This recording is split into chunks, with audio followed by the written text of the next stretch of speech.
le pentagramme lumineux, l'homme tel qu'il devrait être. C'est-à-dire debout. Maîtrisant le carré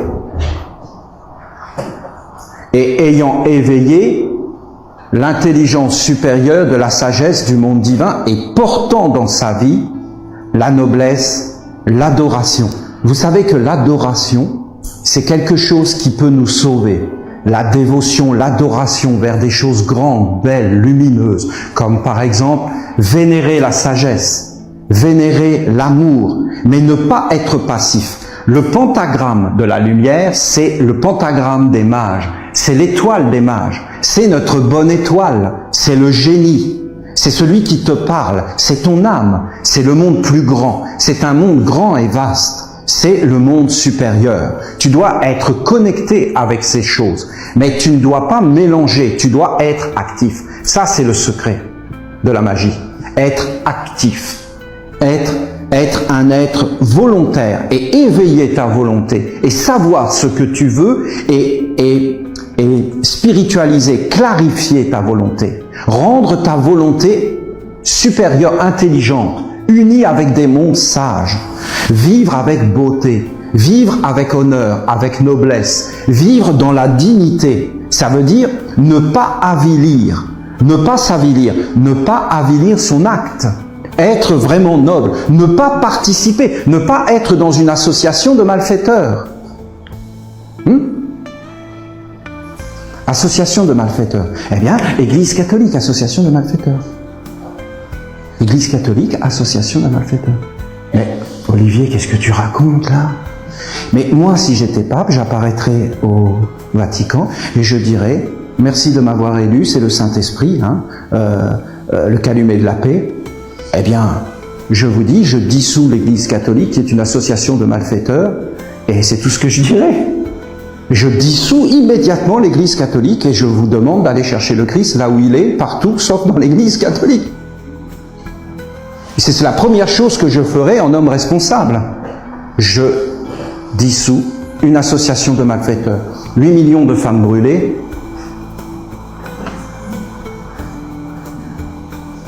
plus d'1 million de cathares et de chrétiens exterminés. On ne parle pas de l'Afrique, on ne parle pas de l'Amérique du Sud, de l'Amérique du Nord. On ne parle pas de toutes ces choses, on ne parle pas des guerres qu'il y a encore entre les protestants et les catholiques pour des bêtises. D'immaculée conception, ça veut dire de bêtises, de non-intelligence. Vous voyez bien qu'on en est là, mes amis, non? C'est pas agréable de marcher comme ça, la tête en bas. Puis ça fait les cornes, là. Puis là, ça fait les deux petites oreilles. Vous mettez les yeux là, et là, vous avez la barbichette.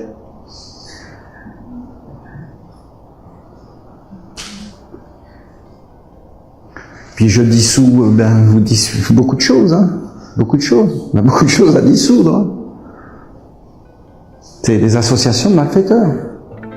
On y participe. On participe à des associations de malfaiteurs. On n'a pas la vision comme ça, mais c'est normal, puisque dans les tribunaux, c'est les malfaiteurs. Donc en fin de compte, ils disent, ah ben oui, toi, bien sûr, toi non, toi tu fais partie du gang. Donc, passe là. Non mais c'est terrible de dire ces choses-là. Il faut quand même regarder les choses comme elles sont, parce que sinon on n'est pas, ça nous dégrade, ces choses-là. Ça nous dégrade. Parce qu'on va dire, mais non, je n'y participe pas. Mais bien sûr qu'on y participe.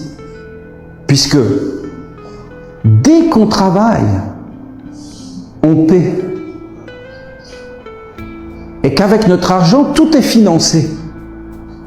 C'est comme cette histoire que les gens donnaient des dons en Allemagne, parce qu'ils disaient, il faut recruter des prêtres. Nous n'avons plus d'argent pour payer. Ils ont des problèmes. Hein. Et donc, ils faisaient une campagne de dons à la télévision. Donc, automatiquement, dès que tu fais des campagnes à la télévision, ça intéressait les journalistes. Et ils ont été voir qu'est-ce que faisait l'Église de cet argent. Or, l'Église plaçait l'argent qu'elle recevait, elle le plaçait en bourse. Alors, où est le problème? Parce que ça veut dire qu'ils sont intelligents et que ce que tu leur donnes, eh bien, ils le font fructifier. Donc il n'y a rien à leur dire pour ça. Mais le problème, c'est qu'ils plaçaient dans les armements, notamment dans les mines antipersonnelles. Alors là, on leur dit, mais quand même, les armements, c'est quand même un peu embêtant pour l'Église.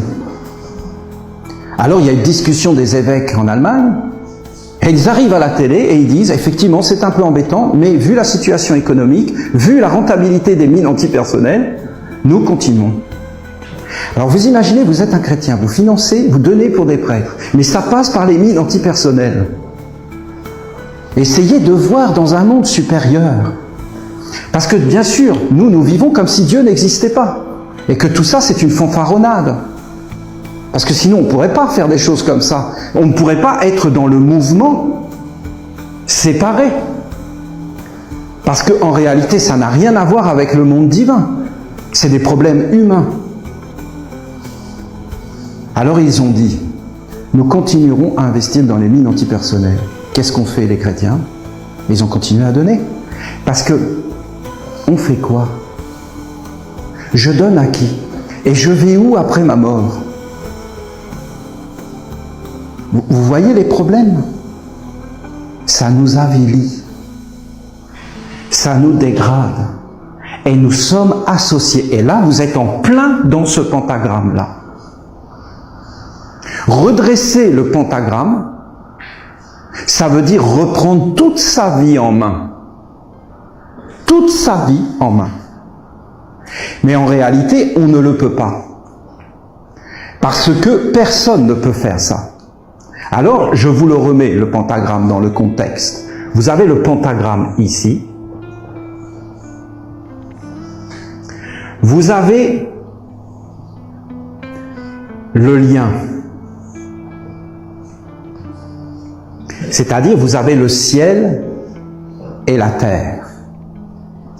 Vous avez les animaux, les végétaux et les minéraux, les végétaux, les animaux. Vous avez les dieux, les archanges et les anges. C'est-à-dire le ciel et la terre. Et vous êtes au milieu. Autour, vous avez un triple cercle.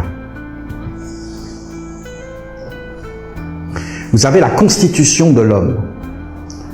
Ici, dans ce premier cercle, vous avez les éléments. Les esprits, les génies, les égrégores.